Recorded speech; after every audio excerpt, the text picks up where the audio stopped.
ये देखें जी, इस टाइम पे ये समंदर का पानी जो है ये सारा ओवर होके ये रोड से आगे की तरफ बह रहा है।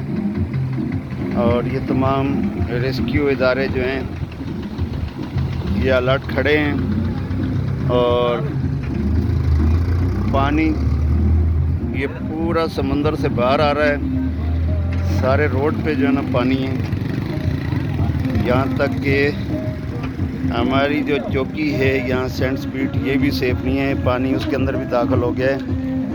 और पानी का बहाव भी जो है वो काफ़ी तेज़ है।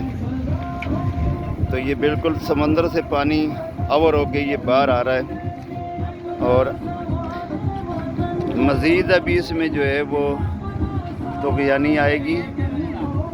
तो ये आप देख सकते हैं ये सारा पानी से भरा पड़ा है। और इसमें मज़ीद जो है ना वो शिद्दत आ रही है।